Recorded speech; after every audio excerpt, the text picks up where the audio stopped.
bring na u heilige berg en na u woninge. Gemeente, genade, vrede en barmhartigheid van God ons hemelse Vader en van Jesus Christus sy enige gebore seun word aan u geskenk. En mag dit ook ryklik vermenigvuldig word deur die kragvolle werkinge van die Heilige Gees van God. Amen. Nou ek groet u van my kant af ook vanaand weer in die lieflike naam van ons Here Jesus Christus. Ek het nou reeds gisteraand gesê, mense wat op 'n Dinsdag aand by die kerk is, hulle wil graag by die kerk wees.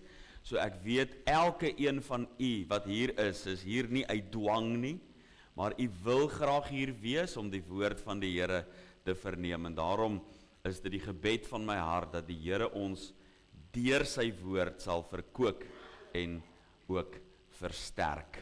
Ek is bly dat u hier is en die kyk kry op dit wat vir ons in die toekoms lê.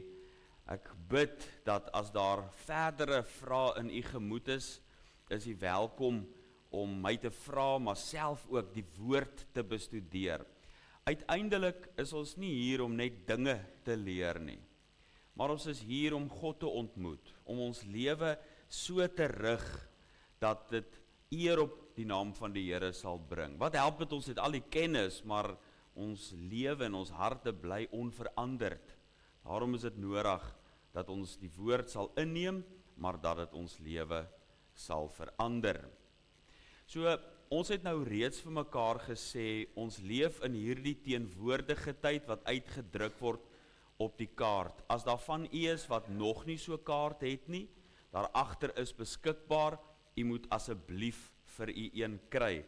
Binne in die Daniël boekie is daar ook so kaartjie wat 'n Daniël uitdrukking gee vir ons van die wederkoms, soos wat dit in die boek Daniël vir ons uitgebeeld word. So daar's visuele kaarte wat ons help om die prentjie te sien van dit wat in die boek Openbaring is. Ons het vir mekaar dan Sondag aand gesê uit die woord van die Here dat daar 'n opname sal wees. Moenie deur mekaar wees, deur mekaar word en dink hierdie boodskap van die wegraping is een of ander vreemde boodskap nie. Is nie 'n vreemde boodskap nie, dit gaan oor die opstanding. Nie almal gaan dood wees by die opstanding nie, sommige mense gaan nog lewe. Die boodskap van die wegname is 'n boodskap wat handel oor die opstanding. Dat sommige mense gaan lewe, ander gaan dood wees en ons gaan almal saam die Here tegemoet in die lig.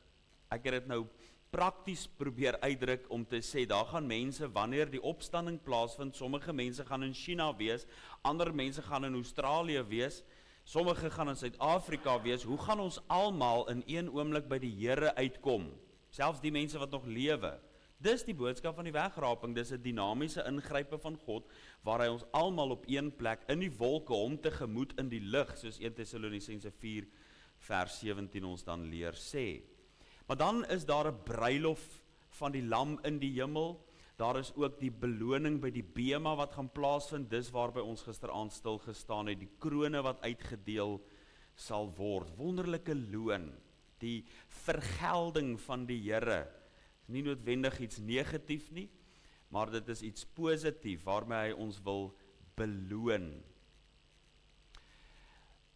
Daar gaan 'n bruilof plaasvind, so as ons dink aan die pad wat die kinders van die Here loop, 'n opname om by die Here te wees, dit is 'n opname voor 'n groot verdrukking. Nou ek kan vinnig vir u vanaand 'n paar redes gee hoekom ons glo dit is voor die groot verdrukking. Sommige mense sê dis in die middel van die groot verdrukking, sommige mense sê dis aan die einde van die groot verdrukking. Ek glo dit is in die begin van die groot verdrukking, waarna ons dan weer sal terugkeer om saam met die Here Jesus by sy wederkoms te kom. Kom ons blaai so lank na 1 Tessalonisense toe, dan gaan ek gou vinnig vir julle 'n paar antwoorde gee. Ek hou daarvan om voordat ons by die boodskap kom, net die prentjie bietjie in te kleur. Sou u 1 Tessalonisense 1 vers 10 lees, dan sal u sien waaroor gaan die boek Tessalonisense. Wat sê 1 Tessalonisense 1 vers 10? En sy seun uit die hemele te verwag, Dit is 1 Tessalonisense, dis reg. En sy seun uit die hemele te verwag, hy wat hy uit die dode opgewek het, Jesus, wat ons van die toekomstige toorn verlos. Nie in die toekomstige toorn nie. Sou u deur die hele boek 1 Tessalonisense beweeg, dan sal u sien, dit handel oor dit wat gaan gebeur by die wederkoms van die Here Jesus. Kyk, elke laaste vers van 'n hoofstuk sluit af met betrekking tot die wederkoms van die Here Jesus Christus. Kyk hoe sluit hoofstuk 2 af van 1 Tessalonisense, vers 19.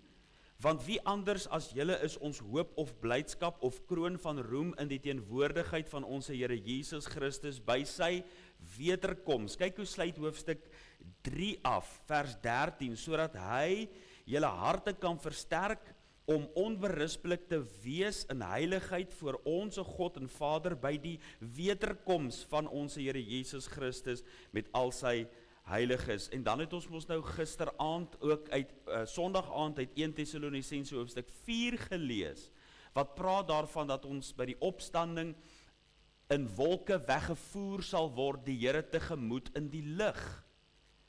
En nou lees ons in hierdie selfe boek in 1 Tessalonisense 5 vers 9, wat weer eens 1 Tessalonisense 5 begin met die tye en die geleenthede wat ons nie toekom om te weet nie, maar dan sê vers 9 van 1 Tessalonisense hoofstuk 5, want God het ons nie bestem tot toorn nie, maar om die saligheid te verkry deur ons Here Jesus Christus. Hierdie is maar net 'n paar versies uit een boek. Daar's nog baie ander wat ek vir u kan uit een boek wat sê, ons gaan die toekomstige toorn ontvlug. Hierdie tydperk van groot verdrukking word in Openbaring hoofstuk 6 die toorn van die lam genoem. Jesus noem dit in Matteus 24 die groot verdrukking. Dit verwys na die toekomstige toorn. Daar's 'n duidelike bewys in die Bybel dat ons verlos gaan word van hierdie toekomstige toorn, daarom dat ek glo die wegname, hierdie opstanding gaan plaasvind voor die groot verdrukking. Baie duidelik. Nou is daar mense wat sê nee, maar hierdie groot verdrukking is eintlik is eintlik in die geskiedenis. So hulle sê daardie groot verdrukking is eintlik net 70 na Christus. U sal onthou ons het Sondagoggend gepraat oor die verwoesting van 70 na Christus. En ons het daarvan ook gelees uit Matteus 24. Onthou u in Matteus 24 het die disippels 3 vrae aan die Here Jesus gevra. Wanneer sal hierdie dinge gebeur? Wat is die teken van die volëinding van die wêreld en die teken van u koms? 3 vrae wat gevra is. Ja, die Here Jesus het gepraat oor die verwoesting van Jerusalem in 70 na Christus. Maar wanneer ons by die groot verdrukking kom, wanneer die Here Jesus in vers 15 begin van Matteus 24, dan is hy reeds by die antwoord van die tweede en die derde vraag. Dit kan nie vanaf vers 15 op 70 na Christus betrekking hê nie. Nou hoekom sê ek dit vir u? Want die meeste teoloë in ons land handhaaf dit as geskiedenis. Hulle lees nie uit die boek Openbaring nie, want hulle sê die groot verdrukking, hoofstuk 6 tot hoofstuk 18, is eintlik alles in die geskiedenis. Dis nie so nie. Dis 'n toekomstige toorn, wat nog in die toekoms moet wees. Goed, hoe weet ons dit? Want Matteus 24 vanaf vers 15 pas nêrens in die geskiedenis in nie, dis maar net een van die redes. Vers 15 sê, wanneer julle dan die gruwel van die verwoesting, waarvan gespreek is deur die profeet Daniël, in die heiligdom sien staan, dan moet die wat lees oplet. As julle die gruwel van die verwoesting in die heiligdom sien staan, waarvan gespreek is deur die profeet Daniël, so Jesus is aan die woord in Matteus 24 vers 15, en hy verwys nou na Daniël 9 vers 27, wat praat dat daar 'n verwoester op die vleuels van gruwel sal wees.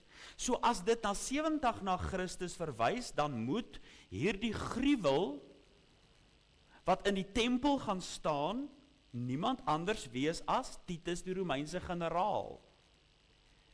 Dit maak nie histories sin om dit vanaf vers 15 op Titus toe te pas nie, want onthou ek, ons het Sondagoggend gesê, Josefus het die geskiedenis alles mooi neergeskryf.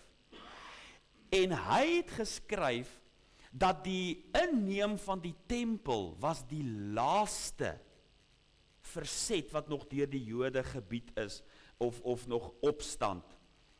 En nou as die gruwel van die verwoesting in die heiligdom staan, volgens die geskiedenis wat met Titus gebeur het, beteken dit dat die belering toe verby is, want hy het die buitemure uitgebreek, hy het die binnenmure uitgebreek, en toe het hy uiteindelik binne die tempelplein ingebreek, wanneer julle dan die gruwel van die verwoesting waarvan gespreek is deur die profeet Daniël in die heiligdom sien staan.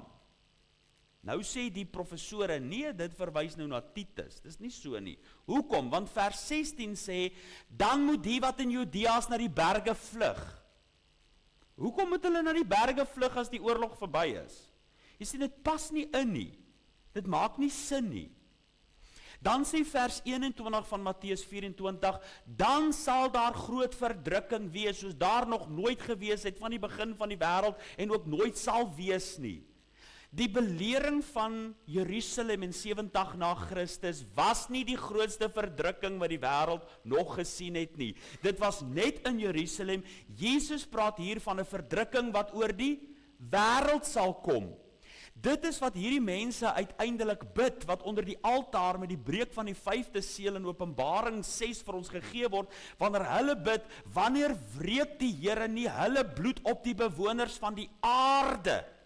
Die toorn van die lam, dis 'n wêreldwye verdrukking wat oor die wêreld gaan kom. Jy sien, dit maak nie sin dat Jesus hier gesê, dis die grootste verdrukking wat oor die wêreld gaan kom, maar dis nou net in 70 na Christus, net in Jerusalem.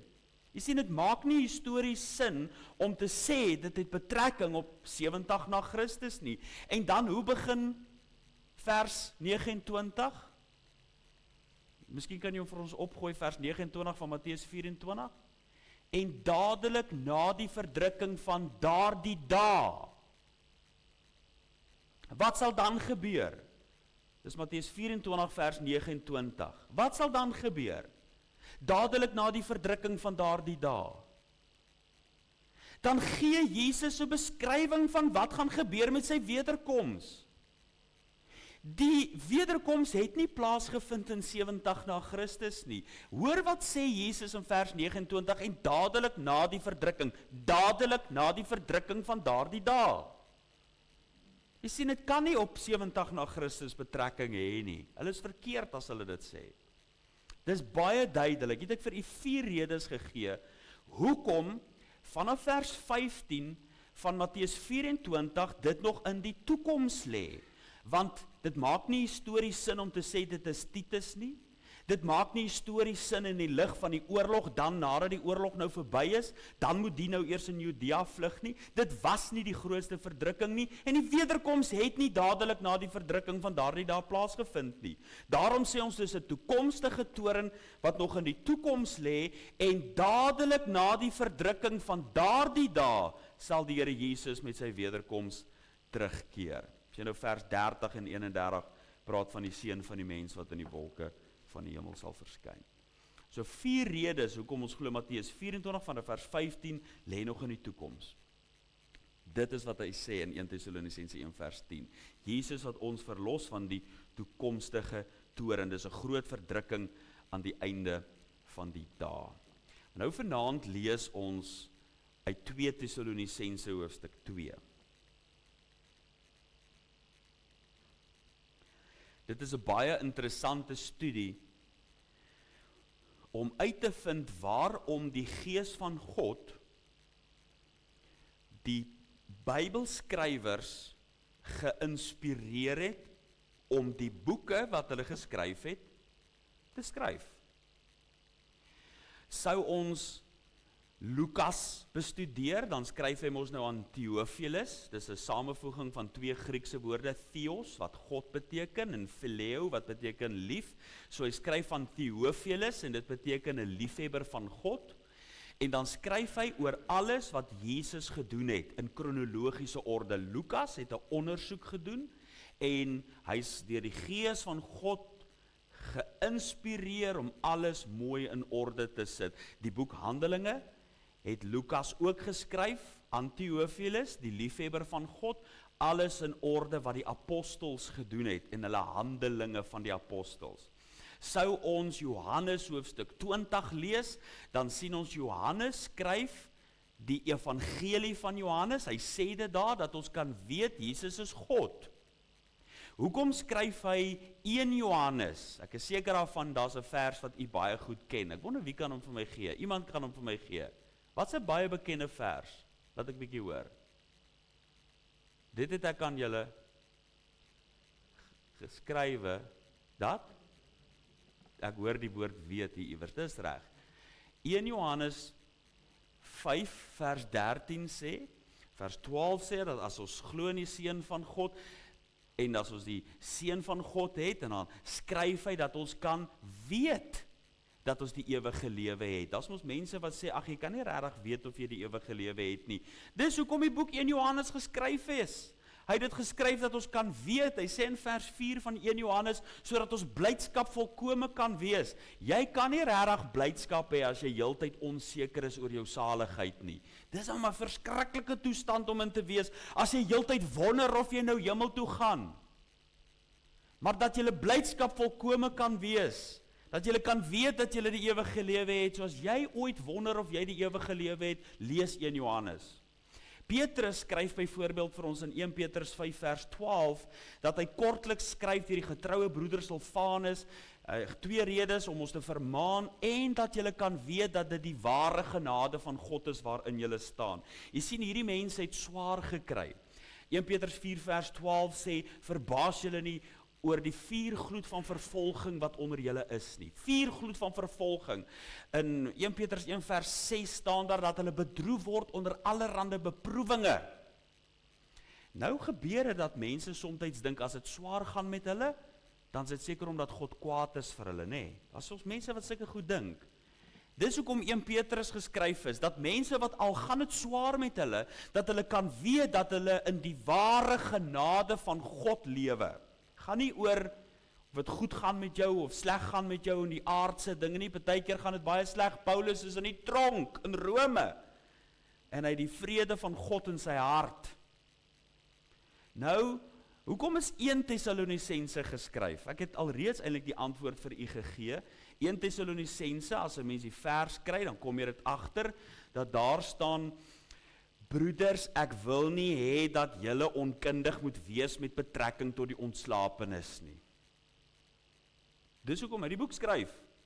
Hy bou vir ons op, hy's besig om te vertel, soos ons nou gegaan het deur die wederkoms, elke hoofstuk eindig met die wederkoms, en dan sê hy, in die lig van God se wederkoms, ons almal gaan by mekaar wees, niemand gaan voor hierdie een wees en voor daai een wees nie, maar nou is die vraag, hoekom is 2 Tessalonisense geskryf?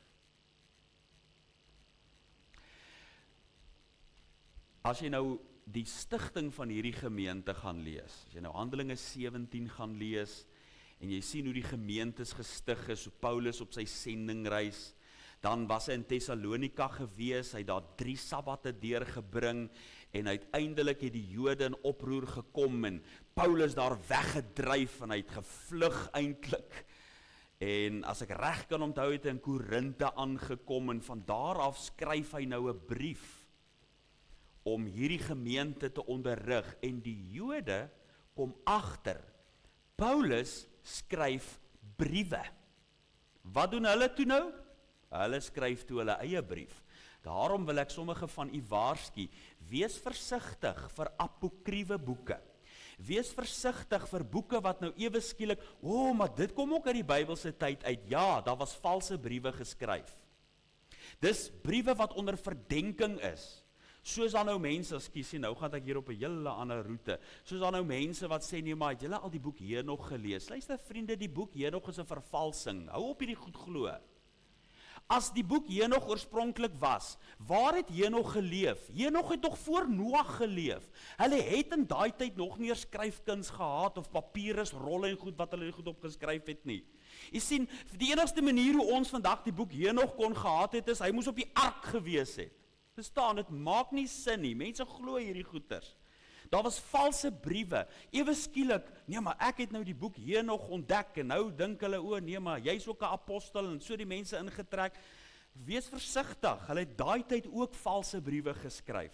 En hierdie Jode skryf toe vir die gemeente. Dis nou soos, kom ons sê, hier sit die gemeente nou, hier kom 'n brief aan en hulle lees die brief en hier staan die brief kom van Paulus af en in die brief staan daar die dag van Christus het al gekom.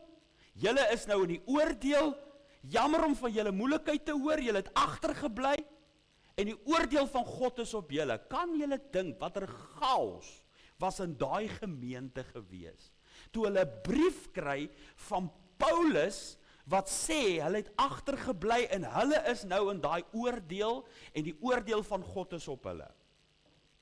Dit was 'n Sondagoggend erediens om te beleef. Maar Paulus hoor toe van hierdie valse brief. En wat doen hy? Hy skryf toe 2 Tessalonisense, die brief wat ons nou hier het. Nou gaan ons dit lees en u gaan baie duidelik sien hoe antwoord hy dit. 2 Tessalonisense hoofstuk 2. Maar ons vra julle, broeders, met die oog op die wederkoms van ons Here Jesus Christus en ons vereniging met hom, om nie gou julle verstand te verloor of verskrik te word nie, deur gees of deur woord of deur brief wat van ons afkomstig sou wees, asof die dag van Christus al daar is. Kom, ek gaan net gou onderbreek. Jy sien, so hy sê, moenie skrik as daar 'n brief inkom en sê die dag van Christus het al gekom nie. Nou gaan hy die orde baie mooi verduidelik. Die dag van Christus kan nog nie kom nie, want eers moet dit gebeur, dan moet dit gebeur en dan moet dit gebeur. So kom ons lees dit nou. Vers 3. Laat niemand julle op enige manier mislei nie. Want eers moet die afval kom en die mens van sonde geopenbaar word, die seun van die verderf, die teestander, wat hom verhef, bo al wat God genoem word, of voorwerp van aanbidding is, sodat hy in die tempel van God, as God sal sit en voorgee dat hy God is. Ek hou nie daarvan om die skriflesing te onderbreek nie, maar ek wil net gou sê, dink gou bietjie mooi wat het Jesus gesê, in Matteus 24 vers 15, wanneer julle dan die gruwel van die verwoesting waarvan gespreek is deur die profeet Daniël in die heiligdom staan, as julle hom daar sien, dis nou hier waarvan Paulus praat. Hierdie man wat gaan kom en in die tempel inbeweeg, dit moet eers gebeur. Kom ons lees weer vers 4. Die teestander wat hom verhef, bo al wat God genoem word, of voorwerp van aanbidding is, sodat hy in die tempel van God as God sal sit en voorgee dat hy God is. Onthou julle nie dat ek dit altyd vir julle gesê het toe ek nog by julle was nie? En nou, julle weet wat hom teehou, sodat hy op sy tyd geopenbaar kan word, want die verborgenheid van die ongeregtigheid is al aan die werk, net totdat hy wat nou teehou uit die weg geruim is. En dan sal die ongeregtige geopenbaar word, hy wat die Here met die asem van sy mond sal verdelg, en deur die verskyning van sy wederkoms tot niets sal maak. By die verskyning van sy wederkoms tot niets sal maak. Hy wie se koms is volgens die werking van die Satan, met allerhande kragtige dade en tekens en wonders van die leuen, en met allerhande verleiding van ongeregtigheid in die wat verlore gaan, omdat hulle die liefde tot die waarheid nie aangeneem het om gered te word nie. En daarom sal God hulle die krag van die dwaling stuur om die leuen te glo, sodat almal geoordeel kan word wat die waarheid nie geglo het nie, maar behaag gehad het in die ongeregtigheid. Maar ons moet God altyd oor julle dank, broeders, wat deur die Here bemin word, dat God julle van die begin af verkies het tot saligheid in heiligmaking van die gees en geloof in die waarheid, waartoe hy julle geroep het deur ons evangelie om die heerlikheid van ons Here Jesus Christus te verkry. So dan, broeders, staan vas. en hou julle aan die voorskrifte wat julle geleer is, of deur woord, of deur 'n brief van ons. En mag ons Here Jesus Christus self en ons God en Vader, wat ons lief gehad het en 'n ewige troos en goeie hoop in genade gegee het, julle harte vertroos en julle versterk in alle goeie woorde en werke. Kyk gou hoe sluit hoofstuk 3 af, vers 17. Die groete van Paulus met my eie hand, wat 'n teken is in elke brief, so skryf ek. Hoekom doen hy dit? Hy sê, kyk na my handskrif, as daar weer 'n brief inkom, wat duidelik nie van my afkom nie, moenie dit glo nie, hou by die voorskrif wat, sê Paulus dan nou, wat hulle aan die gemeente gee. Maar voordat ons verder gaan, kom ons word stil voor die Here, dan bid ons saam. Hemelse Vader, ek wil vra dat U vanaand vir ons net weer opnuut daardie verligte oë van die verstand sal gee, dat ons die woord sal verstaan en inneem en werklik sien wat die skatte van U woord is, dat ons dit sal begryp, ons volle aandag ook aan U woord sal gee. Seën ons vanaand so saam rondom U woord en dit wat ons al reeds met mekaar gedeel het, soveel inligting. Ek bid dat U dit vas sal maak aan elkeen se hart, om werklik uiteindelik gehoorsaam te wees aan Jesus Christus. Ons bid dit met danksegging in Jesus naam. Amen. Vriende, vanaand by die geleentheid wil ek praat na aanleiding van 1 Johannes 2 vers 18, wat sê, my kinders, dit is die laaste uur, en soos julle gehoor het, die Antichrist kom. Onder hierdie tema, die opmars van die Antichrist. Ons gaan hom nou weer regkry. Vir een of ander rede wil die tegnologie altyd eers nie saamwerk nie.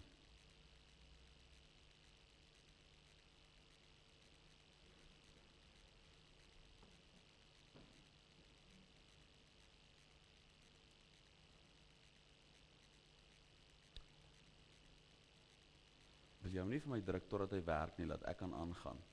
As hy werk, bring hom terug, dankie. Daar werk hy. Het julle hom gedruk of het ek hom gedruk? Daar sê.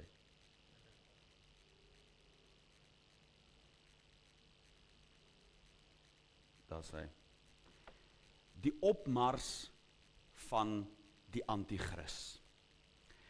Nou my broeders en susters, vir meer as 4000 jaar na genoeg, is daar profeseë gewees oor die koms van 'n gesalfde na hierdie aarde.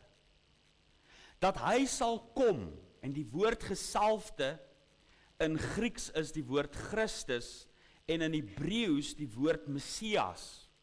Dat daar 'n belofte is dat hy sou kom na hierdie aarde toe en dat hy vrede sou bring in God, 'n welbehae, dat die Bybel so akkuraat is met betrekking tot die profeseë, dat selfs sy geboorteplek aangedui is, die lewe wat hy sou leef, sy uiteindelike dood, dat hy vir 30 sikkel silwer verraai sou word, alles in die Bybel, profeseë oor hierdie man se koms na die aarde, sy verheerliking, sy opstanding, en uiteindelik leer die woord van die Here vir ons, in die volheid van die tyd het hy gekom, het God sy seun uitgestuur, gebore uit 'n vrou, gebore onder die wet, alles noukeurig, elke laaste profesie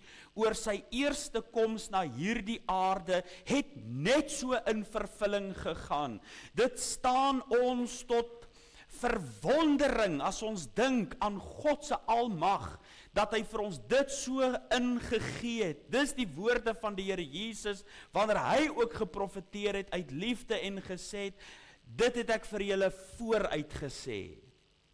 Dat ons kan weet hierdie dinge is die waarheid, maar dan Net so lank as wat daar profeseë is en was oor Jesus, was daar ook profeseë oor 'n ander een wat sou kom. Ons lees in die moederbelofte, en ek sal vyandskap stel tussen jou saad en tussen die saad en tussen jou saad en haar saad. En dan lees ons in hierdie moederbelofte dat daar vyandskap sal wees tussen die saad van die vrou en die saad van die slang. En die goue reël vir Bybelinterpretasie is, ons moet toelaat dat die Bybel self verklaar. Wat word bedoel hier met die saad van die slang en die saad van die vrou? Uiteindelik, my broeders en susters, wanneer ons Galasiërs 3 vers 16 lees, dan staan daar en hy sê nie en aan die saade, asof dit op baie sien nie, maar op een, en aan jou saad. Dit is Christus, ons raai nie, wie is die saad van die vrou nie. Die Bybel sê, uit die vrou, die maagd, sal swanger word en 'n seun baar. Dit is die profeseë oor die geboorte van Jesus Christus. Dit is die belofte wat gemaak is, dat deur die geslag van Abraham die hele wêreld geseën sal word. Maar as ons dan sê die saad van die saad van die vrou is Jesus Christus, is die logiese vraag, wie is die saad van die slang? Daar is dan verskriklike dinge wat al gesê is daaroor. Wanneer ons na die Bybel gaan kyk, dan sien ons daar word in die Bybel gepraat van een wat in opposisie met Christus is. In vyandskap, soos die teks sê, vyandskap tussen die saad van die vrou en vyandskap tussen die saad van die slang. As ons Daniël 7 vers 8 lees, dan sien ons, terwyl ek op die horings ag gee, kom daar 'n ander horingkie tussen hulle op. En 3 van die vorige horings is daarvoor ontwortel. En kyk, in hierdie horing was oë soos mense oë en 'n mond wat groot dinge spreek. Dink net vir 'n oomblik aan hierdie beskrywing. Dan in Daniël hoofstuk 8 in die volgende hoofstuk in vers 19, kyk, ek maak jou bekend wat aan die einde van die strafgerig sal gebeur, want dit sien op die bepaalde tyd van die einde. Hier is profeseë wat aan Daniël geopenbaar word, wat gaan oor die einde. En dan as ons Daniël hoofstuk 8 bestudeer, dan sien ons die beskrywing van dit wat gebeur aan die einde van die dae. 'n Koning sal optree as die maat van goddeloosheid vol gewordheid, sê vers 23. Hy sal krag besit wat nie sy eie is nie, sê vers 24 van Daniël 8. Hy sal magtiges vernietig en kwaad aanrig, vers 24. Hy sal 'n hyperintellektuele, intelligente mens wees, vers 25. Hy sal optree teen die vors van vorste. Let op die woorde, teen, in oppositie. Dis daar, wanneer Johannes dan die woorde gebruik, anti-Christ, teen die vors van vorste. 'n Koning wat gaan optree, wanneer die maat van goddeloosheid vol gewordheid voor Jesus se wederkoms, in 'n periode van die groot verdrukking. Dit is hierna wat dan in die volgende hoofstuk in Daniël 9 verwys word, in Daniël 9 vers 27, en op die vleuel van gruwel sal daar 'n verwoester wees. Hoofstuk 7 praat van hierdie koning, hoofstuk 8 praat van hom, die koning met die harde aangesig, hoofstuk 9 praat van hom, Daniël profeteer oor hierdie een wat teen, anti, die vors van vorste sal wees. Paulus het ook van hom gepraat. 2 Tessalonisense 2 vers 9, hy wie se koms is volgens die werking van die Satan, met allerhande kragtige dade en tekens en wonders van die leuen. In Daniël hoofstuk 8 lees ons, sy krag is nie sy eie nie. Paulus, onder inspirasie van die Gees van God, sê sy krag is volgens die werking van die Satan. Hy is teen Christus, die anti-Christ. Dit is nie net Daniel en Paulus wat van hom praat nie. Johannes verwys ook in Openbaring hoofstuk 6, wanneer die seels, die eerste 4 seels gebreek word, dat daar verskillende perde, ruiters na vore kom, en moenie bedrieg word deur die eerste wit perd nie. Die eerste ruiter op die wit perd, wanneer die eerste seël gebreek word, is nie Jesus Christus nie. Ja, daar is 'n ruiter op die wit perd van Openbaring hoofstuk 19, uit sy mond gaan daar 'n skerp tweesnydende swaard. Dis die Here Jesus Christus. Maar in Openbaring hoofstuk 6 is die Here Jesus die waardige een wat besig is om die seels te breek. En soos hy die seels breek, die eerste ding wat gebeur, is daar kom 'n ruiter op 'n wit perd. Aan hom is 'n kroon gegee om te oorwin. Hy het 'n boog, maar daar is nie pyle in sy koker nie. Hy kom uit as 'n valse vredevors. Dis presies wat ons nou gelees het in 2 Tessalonisense 2. Die oomblik as die teehouer uit die weg geruim word en uit die weg geruim is, dan sal die mens van sonde geopenbaar word. Dis presies wat ons nou in Openbaring hoofstuk 6 lees. Die oomblik toe die eerste seël gebreek word en hierdie groot verdrukking aanbreek, kom daar 'n ruiter op 'n wit perd. Dis die anti-Christ. Dis 'n valse wêreldvredevors wat gaan opkom. 'n Wêrelddiktator wat sy verskyning gaan maak op die horison van politieke antwoorde. Dan gaan hy kom om vrede te bring.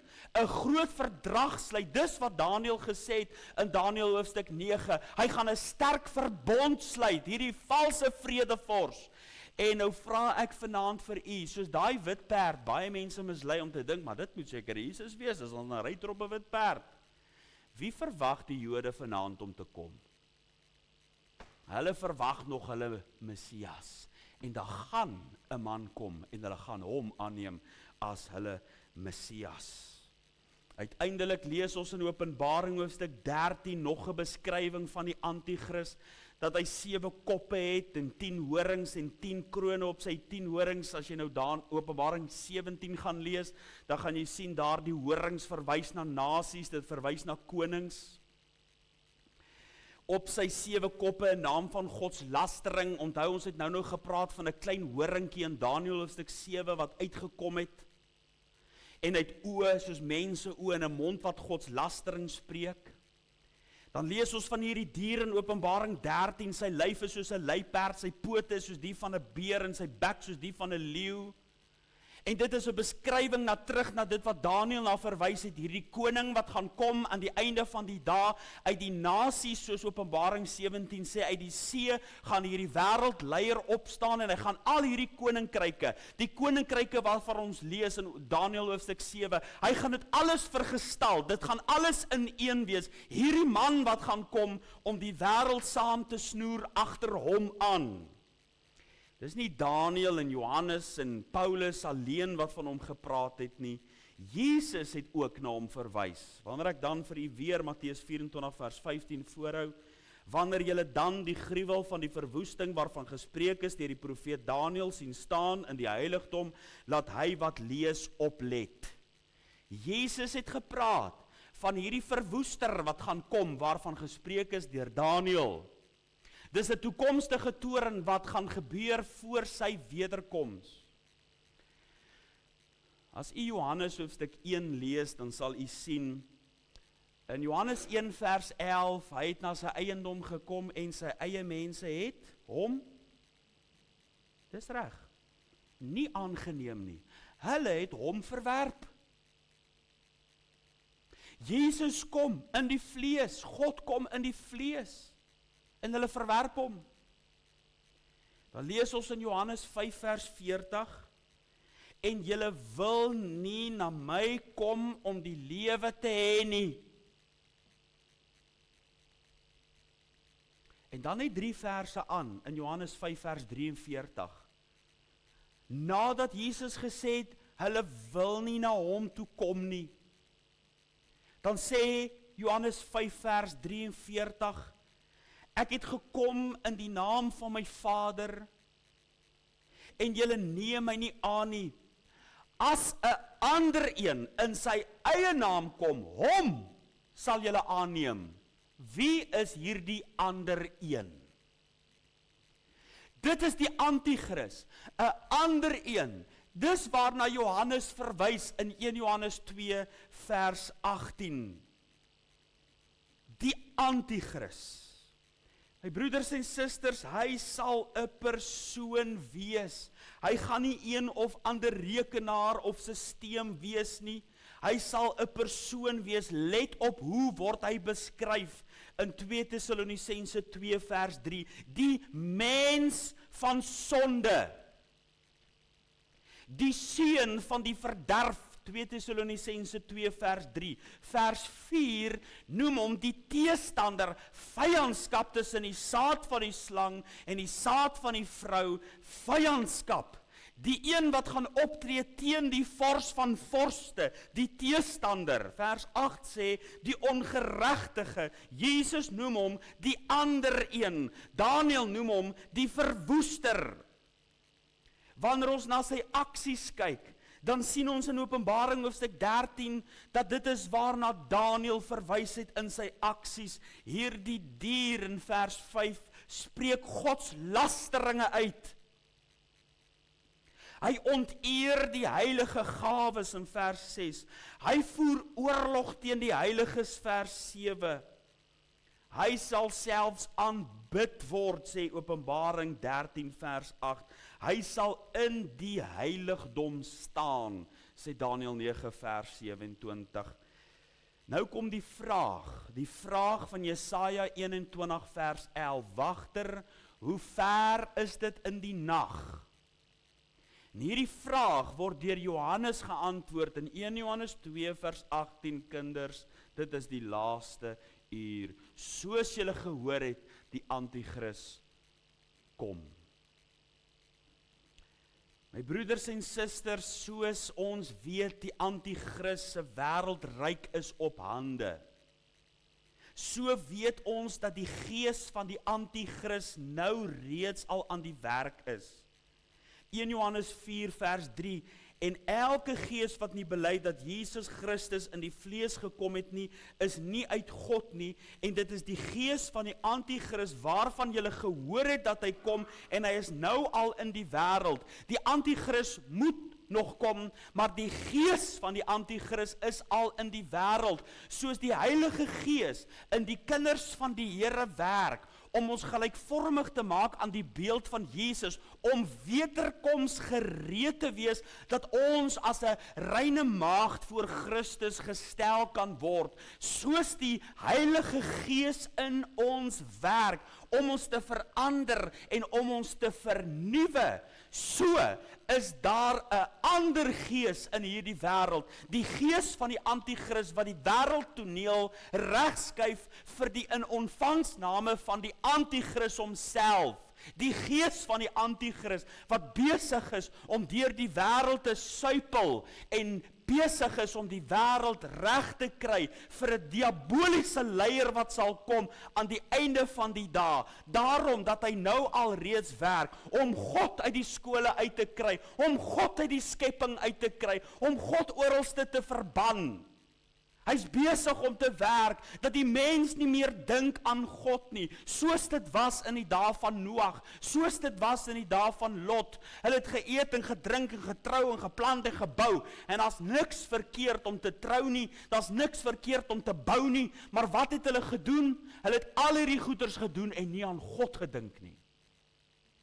Jy sien, dis die dae waarin ons lewe, dat mense nie meer aan God dink nie. Hy is iets baie ver, buite hulle verwysingsraamwerk. Hulle skenk nie 'n gedagte aan God meer nie. Hulle leef hulle lewens, hulle giet hulle self in die wêreld uit. Dit is maar 'n klein minderheid van mense wat nog aan God in die dag waarin ons lewe is, dink. Vir hulle gaan dit oor die hier en die nou, die sekulêre wat eintlik die sekondêr is. Dis al waaroor dit vir hulle gaan, net die hier en die nou. Hulle dink nie meer aan God nie. Jong mense, Kinders wat nie 'n idee het wie is Jesus nie. Wat dink hulle sal vir ewig lewe? Wat nooit dink aan die dood en die hiernamaals en die lewe hierna nie. Nee, daar word ons nou vir hulle geleer. Hulle kom van ape af en hulle is diere, hulle gedra hulle ook soos diere. En daarom tree hulle so op. My broeders en susters, dis 'n gees wat in die wêreld werk, die gees van die anti-kris. Dr. Henny Prinsloo skryf, die skaduwee van 'n nuwe wêreldleier val reeds lank en donker oor die aarde. 'n Mens hoor onmiskenbaar die voeteval van die anti-kris se opmars. As jy Bybelse profeseë lees en wêreldgebeure dophou. As jy wêreldgebeure dophou, dan sien jy die anti-kris se regering oor hierdie wêreld is baie nader as wat die meeste dink. Hy sal 'n skrikbewind op aarde kom voer. Sy skrikbewind sal 7 jaar lank wees. Daniël 9 vers 27, die vers wat vanaand 'n paar keer al aangehaal is, sê, en hy sal 1 week lank met baie 'n sterk verbond sluit, en gedurende die helfte van die week sal hy slagoffer en spysoffer laat ophou. 'n Week verwys na 7 dae.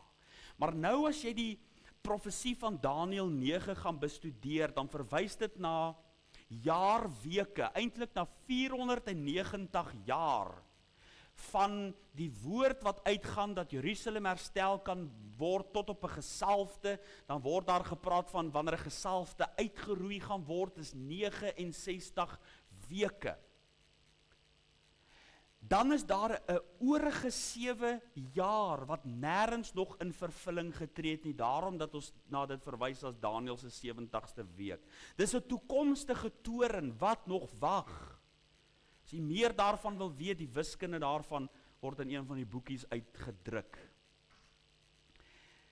1 week, dan lees ons in Daniël 7 vers 25 en Openbaring 12 vers 14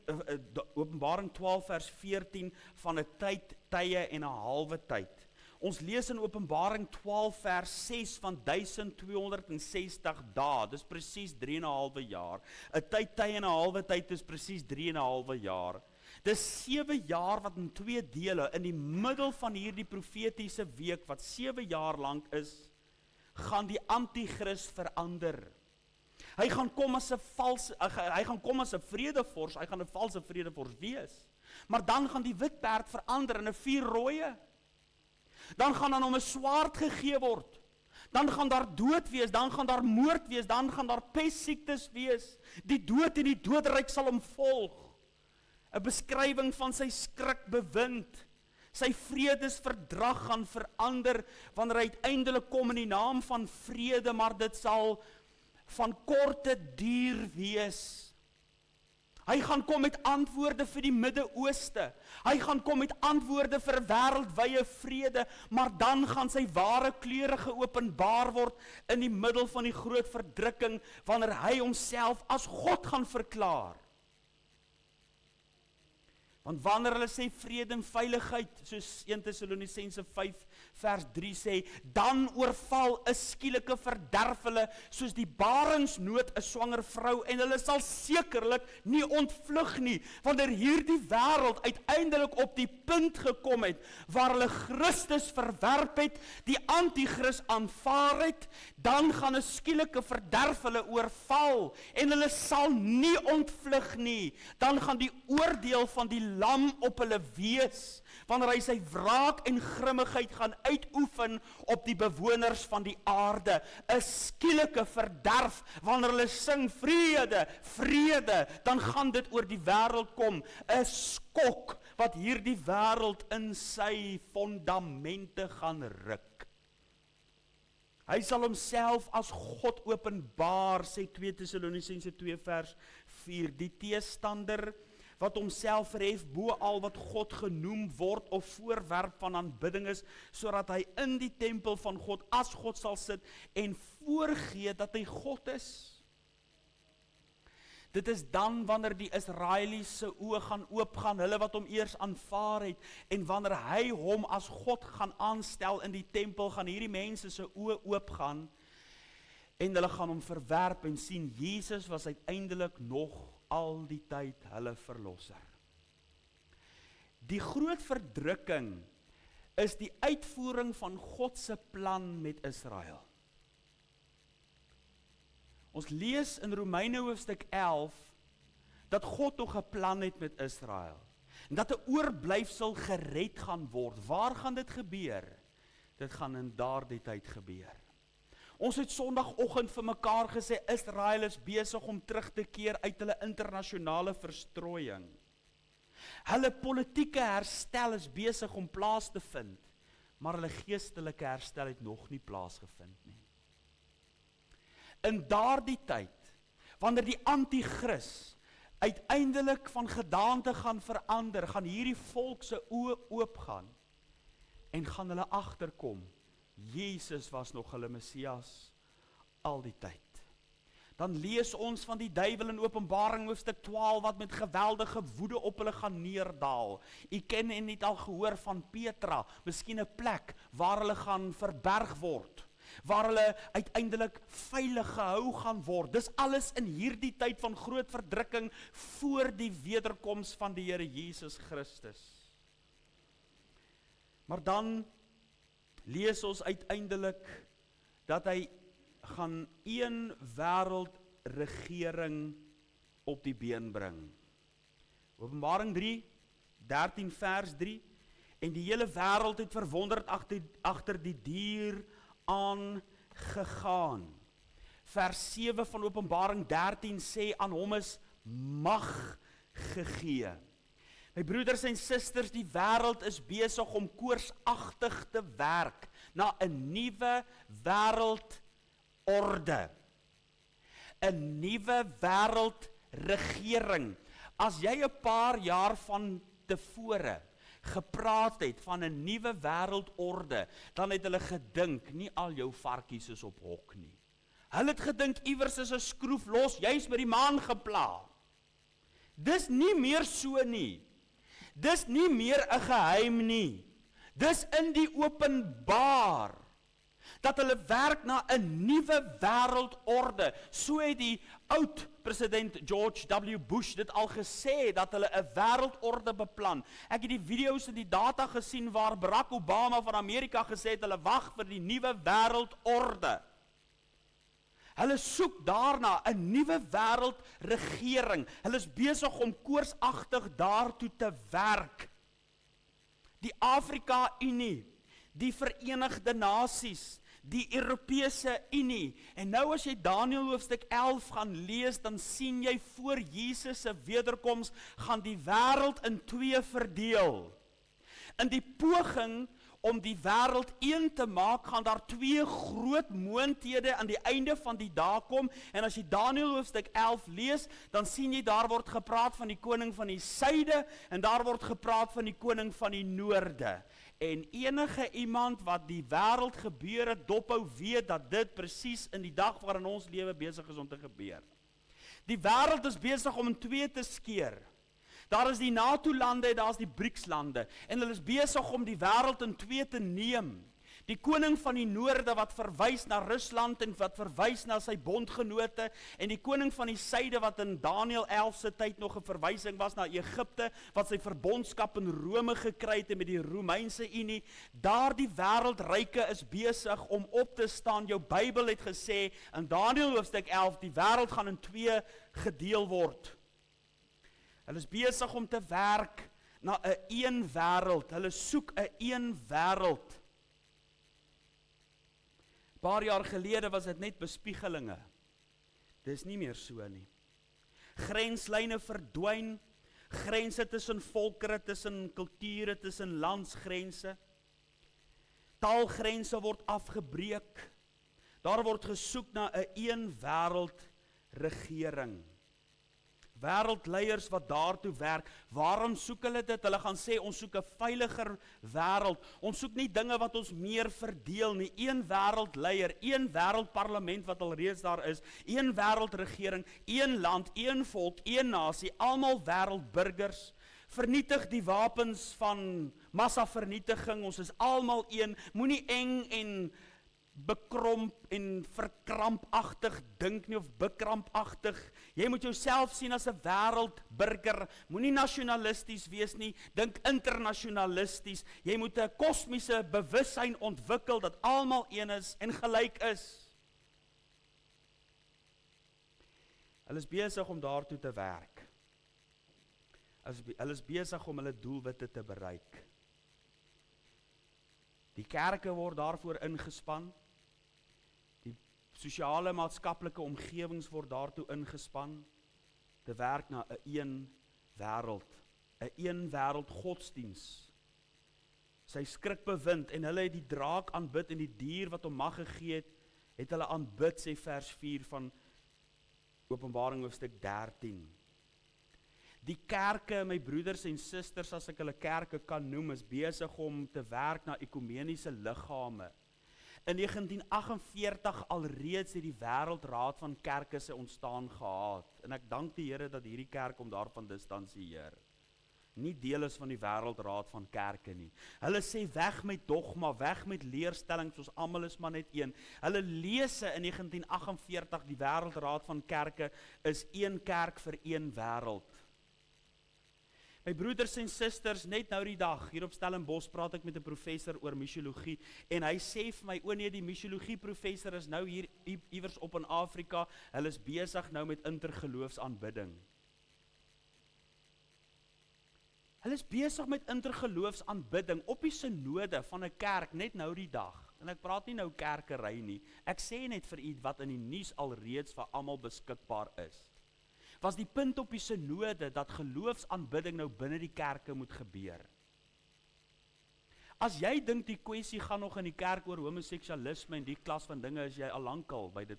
Dis al lankal verby. Daar's al lankal nuwe onderwerpe. Hulle praat nou oor intergeloofsaanbidding. Jy weet, hulle moes daai ou aan sy kraag en aan sy beld by die synodesaal uitgesmyt het, wat so voorstel gemaak het. As jy die seën het, het jy die lewe. As jy die seën nie, het jy nie die lewe nie.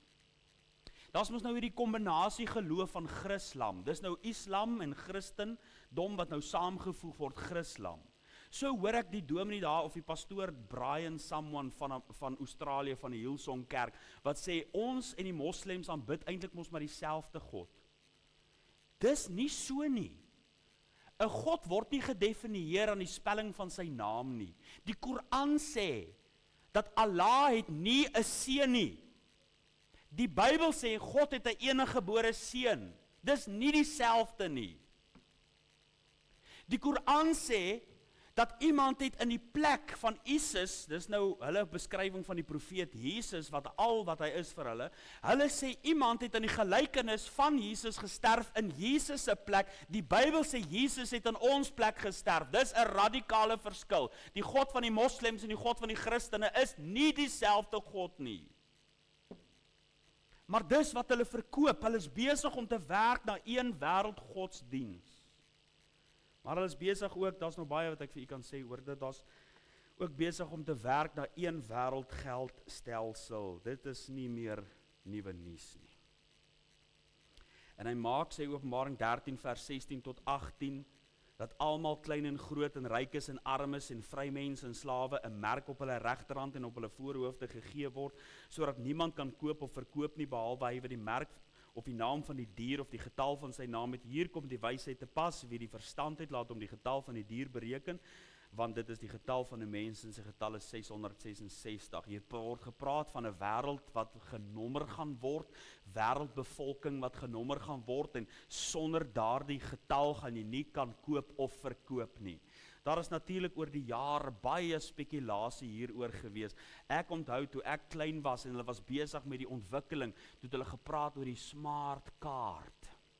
En toe begin hulle praat oor die mikroskyfies en die inplantings. Hierdie dinge is ou nuus. In die Skandinawiese lande is hulle al besig om mikroskyfies in mense se hande in te plant. En daai mikroskyfies funksioneer op jou liggaamstemperatuur. Dit herlaai sy battery. En op daai mikroskyfies is jou identiteitsbesonderhede, jou mediese besonderhede. Jy kan met hom hekke oop en toemaak. In China in die COVID-tyd het hulle sulke dinge alreeds vir mense ingeplant, dat hulle hekke kan oopmaak en toemaak, en sonder dit kon hulle nie uit hulle huise ingaan nie, moes hulle in isolasie gebly het. Dis nog nie die merk van die dier nie, maar dis die voorlopers van 'n stelsel wat die wêreld uiteindelik onder een ekonomiese sisteem gaan bring. Dis waartoe hulle werk. Maar my broeders en susters, as jy vanaand mooi luister, dan hoor jy iemand is besig om nader te stap. Jy hoor sy tree aankom. As jy wêreldgebeure dophou, jy lees jou Bybel, dan hoor jy onmiskenbaar die voete val van die anti-kris. Hy is op pad. Maar jy hoef nie onder sy skrik bewind te wees nie. Dis die wonder van God se genade, dat die teehouer uit die weg geruim gaan word, voordat die mens van sonde geopenbaar sal word. Ons het dit vanaand gelees. Dat ons verlos kan word van die toekomstige toren. Jy het nie nodig om te wees onder die oordeel van God nie. Hy nooi die mens, kom nou. Die anti-kris, my broeders en susters, sal uiteindelik vernietig word.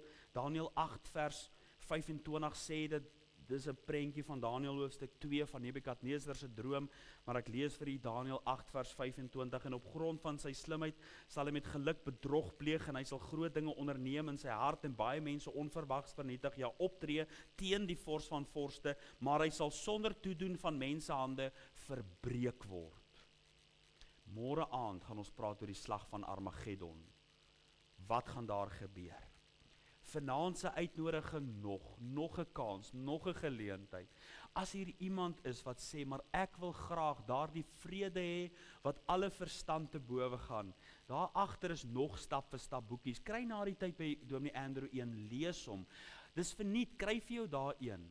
Ek onthou my eie vrou het daai boekie gelees nadat sy 'n boodskap geluister het en sy het haar saak met die Here reggemaak toe sy so 'n boekie gelees het. Moenie skaam wees nie, kry vir jou een, kry daardie vreugde, kry daardie saligheid in jou hart, dat jy weet, jy gaan saam. Daar's geleentheid vanaand nog, daar's genade vanaand nog, daar kom 'n uur, wanneer die anti-kris op aarde gaan wees, wanneer die wêreld onder God se oordeel gaan wees. Amen. Hemelse Vader, u weet, dit is vir my nooit maklik om vanaand se boodskap af te lewer en oor die groot verdrukking te praat en die anti-kris nie. Net soos u in u woord sê, u het geen behaag in die dood van die goddelose nie. Maar daarin dat die goddelose hom van sy weg bekeer en lewe. Dis vir u nie lekker. Dis nie vir u nie aangenaam as mense verlore gaan nie. Want dit is vir u aangenaam as mense hulle tot u bekeer en die lewe ontvang. Dis nie 'n boodskap van veroordeling nie.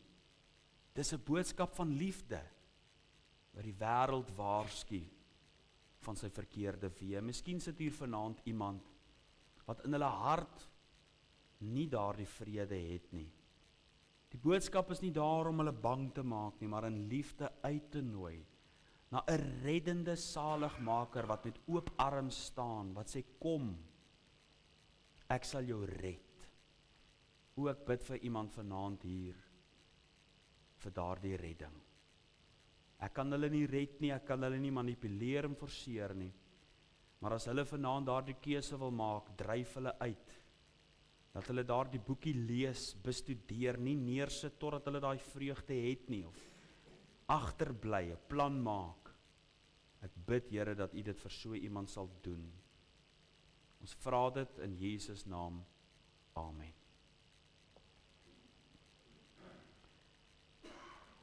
Kom ons sing die laaste